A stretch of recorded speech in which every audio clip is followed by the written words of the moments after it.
Apa kabar kalian? Semoga kalian baik dan sehat selalu. Berjumpa lagi dengan saya si Jack. 17 Agustus tahun 45. Sebuah film yang menceritakan tentang keajaiban dan keanehan rumah yang bisa mengabulkan semua permintaan, akan menghiasi ruang istirahat kalian. Dan gimana kisah lengkapnya? Next. Cerita akan berfokus dengan dua sepasang sejoli yang begitu sangat bahagia sekali, masing-masing bernama, kita sebut saja Santi dan Samsul, di mana sekarang ini mereka sedang melakukan perjalanan ke daerah desa terpencil cukup jauh dari hiruk-pikuk suasana kota untuk menempati rumah baru yang baru saja mereka beli beberapa hari yang lalu. Tiba di sana, mereka pun kelihatan tampak sangat senang sekali melihat rumah baru mereka yang begitu megah, di mana Samsul sebagai pelukis dan Santi ini sebagai penerjemah sangat menyukai suasana sekitarnya yang begitu tenang, sehingga itu akan membuat mereka akan lebih fokus ke pekerjaannya. Sambil bersih-bersih rumah, mereka tak lupa sesekali bercanda-canda, berkejar-kejaran, begitu menikmati suasana baru tinggal di rumah baru, walaupun ternyata rumah tersebut sebenarnya juga bekas baru. Hingga di suatu ketika Santi sedang membersihkan ruang dapur, tiba-tiba dia melihat seekor burung mirip nuri, tapi bukan nuri, dalam keadaan tak bernyawa dan berniat untuk menguburnya secara baik-baik, tetapi kemudian saat hendak akan menguburnya, tiba-tiba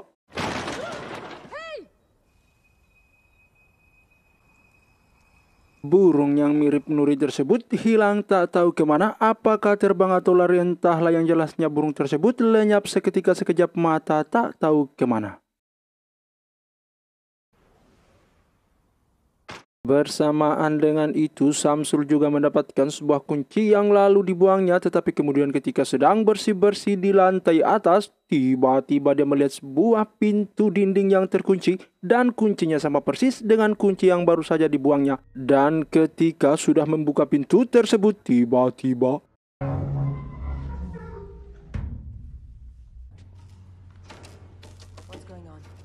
yaps, pintu terbuka, lampu rumah pun menyala kedip-kedip, tak tahu apa sebab dan alasannya, tetapi mereka berdua sempat dikagetkan, dan sementara ini Samsul mengira itu kendala listrik biasa, sehingga dia menghubungi petugas PLN terdekat. Siang pergi, malam pun datang. Samsul dan Santi berada di suatu tempat persegi empat, di mana mereka sedang bercanda dan sambil melemaskan otot-otot badan mereka yang sudah kaku, ditambah dengan kerjaan sepanjang hari yang menumpuk, yang siapapun pasti akan tegang ototnya jika membersihkan rumah sebesar itu, apalagi hanya berdua saja. Acuap, acuap. Matt? The guy from the power company is here. Keesokan paginya, mentari terbit, petugas PLN pun datang dan langsung diajak Samsul masuk ke rumah untuk melihat apa penyebabnya kedap-kedip lampu yang terjadi kemarin malam. Tiba di ruangan tersebut, petugas PLN ini pun bingung dan keheranan dengan kabel-kabel listrik di rumah tersebut yang membuatnya harus menyudahi semuanya, sebab dia tidak paham sama sekali dengan instalasi listrik yang begitu berantakan, berserakan di mana-mana, belum lagi sarang laba-laba yang bertempelan di kabel-kabel tersebut. This thing is older than my grandma. I'm guessing you're not from these parts. Ketika akan meninggalkan rumahnya Samsul, petugas PLN tersebut sempat mengatakan jika Samsul sungguh sangat berani membeli dan tinggal di rumah tersebut, sebab sebelumnya tak ada orang yang berani mendekati rumah tersebut. Apalagi kejadian silam di masa lalu, yang setelah mendengar itu, Samsul langsung segera mencari tahu informasinya lewat jejaring internet. Well, good luck. Dan ternyata benar saja, Samsul menemukan ada kejanggalan yang janggal di rumah tersebut yang kemudian membuatnya stres. Rumah yang baru saja sekejap mata dibeli dan ditempatinya, tiba-tiba muncul informasi yang tak sedap tentang rumah tersebut. Tetapi kemudian perasaan itu tiba-tiba hilang setelah Samsul masuk ke ruangan tersebut dan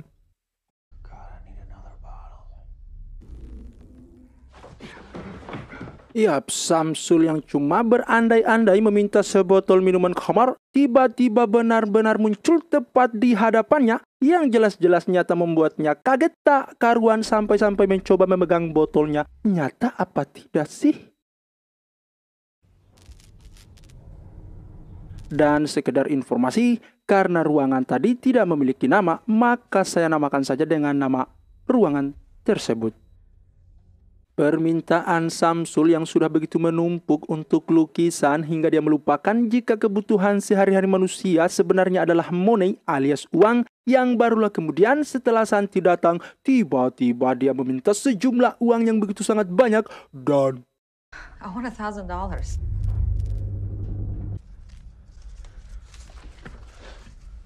I want $1 million.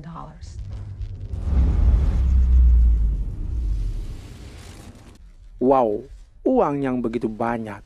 Awalnya kaget, Santi yang merasakan ada hal yang aneh dengan uang-uang tersebut, sempat menolak karena kedatangan uang tersebut terlalu kencang hanya cukup dipanggil. Tetapi Samsul yang sudah terlanjur sayang dan senang dengan ruangan tersebut, membujuk Santi supaya bersama-sama dan mereka berdua bisa memanfaatkan ruangan tersebut semaksimal mungkin.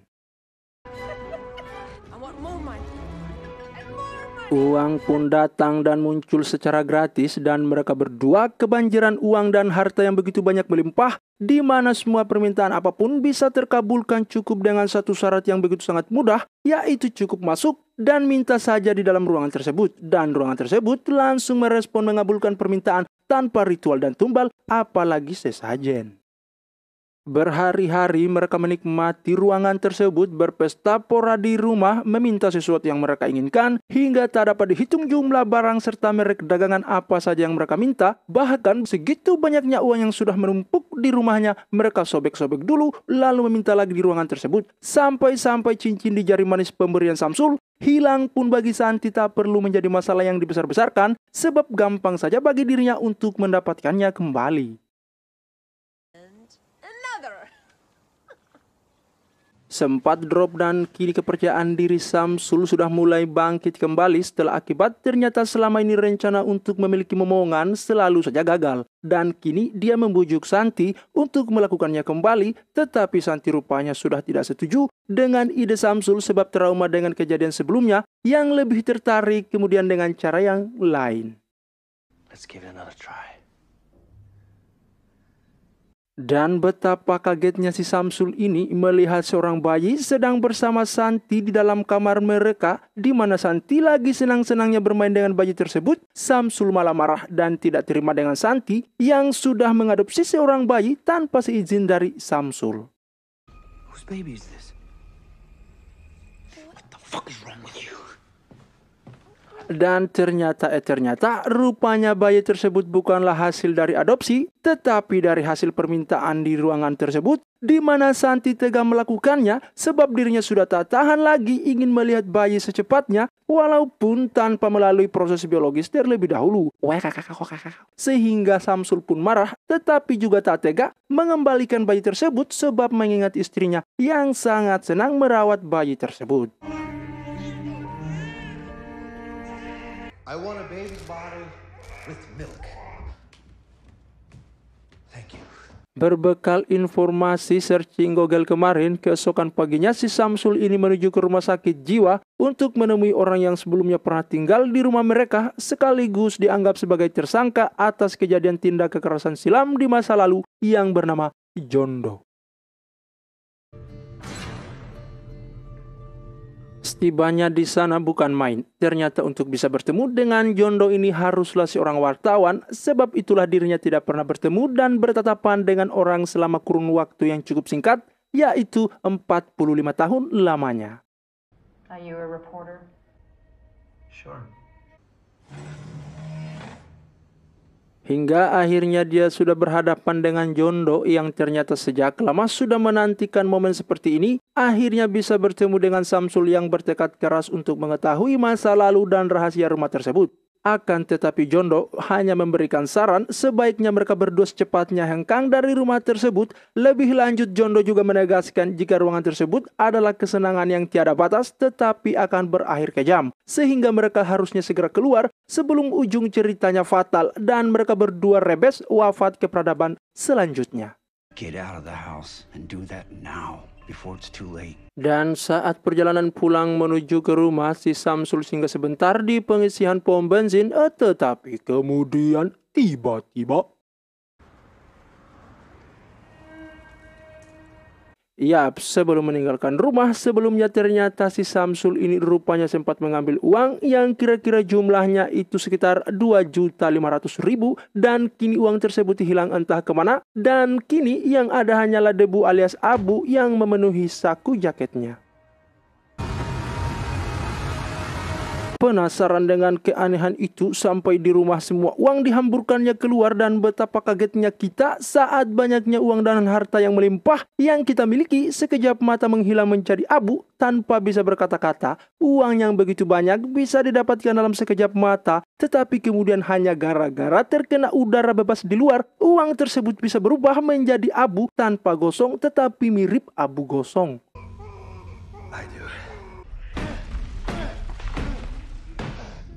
Frustasi dengan keadaan ini, Samsul kemudian merusak dinding ruangan tersebut yang dimana setelah merusak beberapa dinding dan lantai rumah, dia pun kaget bukan main karena ternyata dinding dan juga lantai rumah tersebut begitu banyak sekali kabel-kabel tebal yang melapisi dan berhamburan.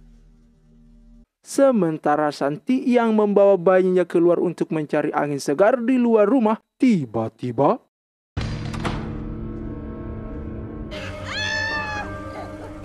bayi yang digendongnya tiba-tiba saja bermetamorfosis tetapi masih sejenis manusia, bukan dari ulat menjadi kupu-kupu yang bisa terbang, yang kemudian kita dikagetkan di situ di mana perawakan tubuhnya yang sekarang kini sudah tumbuh besar mirip anak usia 8 tahunan sampai-sampai baju dan celana yang dipakainya pun ikut juga berubah menjadi abu. Sungguh keajaiban yang sangat mustahil bisa terjadi di dunia nyata seperti ini. Bayi yang kini tumbuh menjadi anak-anak hanya dalam hitungan detik sekarang bisa berbicara lancar tanpa diajari ejaan huruf. Sungguh sebuah penemuan yang begitu luar biasa yang profesor selevel apapun belum pernah menciptakan mesin seperti itu, dan ini cuma satu, hanya ada satu di dunia yang mampu membuat mesin tersebut bernama sutradara. Lalu kemudian anak tersebut diberi nama Sen. Di mana pada suatu kesempatan Santi sedang asikan bermain piano, tiba-tiba Sen ini mencoba-coba merentangkan tangannya keluar rumah, tetapi untunglah Santi mendengar ada bunyi pintu yang dibuka oleh si anak tersebut. Dan tak lama membutuhkan waktu, apa yang dikhawatirkan oleh si Samsul pun tiba-tiba muncul keanehan dari anak tersebut yang membuat kehidupan mereka berdua kini serba kacau hamburadul, di mana semua aktivitas juga kondisi dalam rumah menjadi tak karu-karuan. Pekerjaan mereka berdua tak ada yang terurus, yang ada juga hanyalah terkuras emosi sebab setiap hari yang dilakukan oleh si Sen di dalam rumah berpotensi membuat tekanan darah mereka semakin tinggi. This ridiculous hermit routine. Feel free to leave anytime you want. Tak bisa dipungkiri daya tangkap si anak ini yang begitu deras cepat meningkat membuatnya begitu cepat ingin memahami sesuatu, meniru gerakan, bahkan setiap kali mendengar percakapan dia pun juga harus tahu apa arti percakapan tersebut, sehingga di suatu kesempatan dia masuk ke ruangan tersebut dan betapa kagetnya si Samsul melihat ruangan tersebut yang kini sudah berubah menjadi hutan bermusim salju akibat dari permintaan si Sen, yang kemudian membuat si Samsul begitu marah karena Sen sudah berani masuk ke ruangan tersebut yang seharusnya terlarang bagi dirinya sebab dia bisa saja meminta sesuatu yang lebih membahayakan mereka berdua. Tak lama kemudian Samsul menerima telepon dari Jondo dan menanyakan solusi supaya anak tersebut tidak lenyap seperti barang-barang lainnya. Lalu kemudian Jondo menegaskan jika anak tersebut bisa hidup selama-lamanya, tetapi dengan sebuah syarat, di mana siapapun yang pernah meminta si Sen ini untuk hidup harus terlebih dahulu menjadi tumbal alias wafat, sehingga dengan cara tersebut Sen bisa kekal hidup di dunia dan bisa bebas menghirup udara di luar tanpa harus menjadi abu gosong.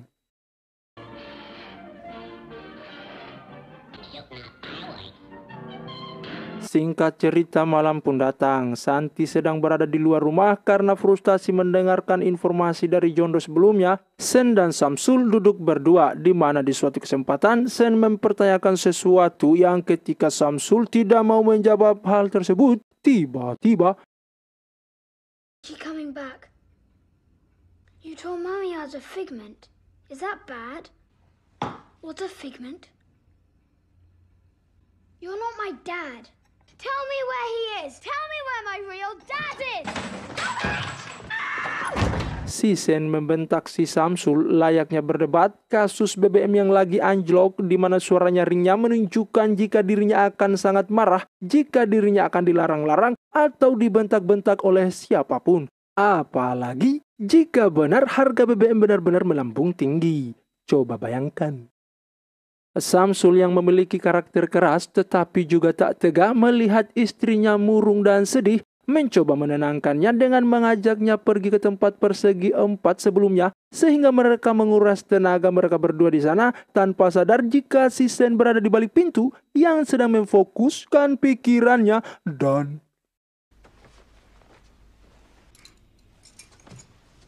diam-diam Sen ini masuk mengambil kunci rumah dan kunci ruangan tersebut. Lalu kemudian ketika Samsul dan Santi terbangun, mereka begitu terkejut melihat si Sen yang kini sudah tumbuh berkembang menjadi manusia dewasa, di mana pada saat yang sama Sen akan menembak Samsul, tetapi kemudian tiba-tiba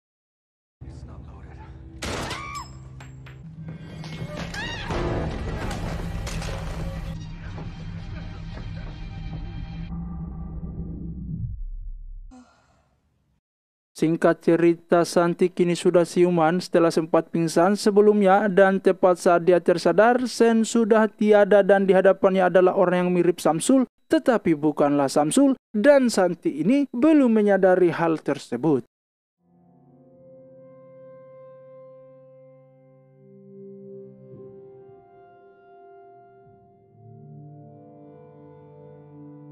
Dan ternyata Samsul yang asli berada di rumahnya yang asli, sehingga kini Santi dan Samsul yang satunya alias Samsul KW sedang berada di rumahnya yang bentuknya sama persis dengan bentuk rumahnya, dan entah bagaimana cara kerjanya, tetapi yang sebenarnya terjadi adalah Sin telah menjelma menjadi Samsul hingga tak tanggung-tanggung dirinya berhasil menjiblak denah rumah lalu menduplikat semua bentuk rumah dan utuh, termasuk sekitaran rumah pun tak luput diduplikat juga olehnya. Ketika sedang duduk bersama, tiba-tiba Sen datang menghampiri Santi dan ingin dan saat itulah dirinya kemudian mengetahui jika itu adalah Sen bukanlah si Samsul, sehingga dirinya lari menjerit-jerit dalam rumah tersebut. Tepat ketika Samsul datang untuk menyelamatkan ini Santi, tiba-tiba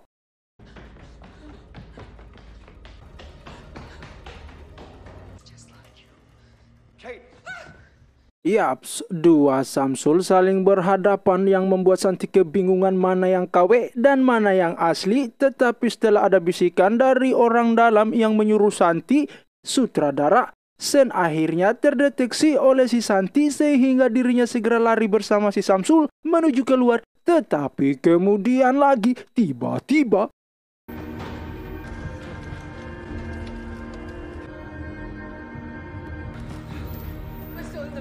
berulang-ulang kali mereka berlari mencari pintu keluar, tetapi ternyata isi rumah tersebut juga sudah diduplikat oleh Sen, sehingga kemanapun mereka berlari mereka akan berputar-putar di tangga dan kembali ke tempat semula, hingga muncul sebuah ide pemikiran dari si Samsul ini untuk menduplikat juga tubuh mereka berdua. Dan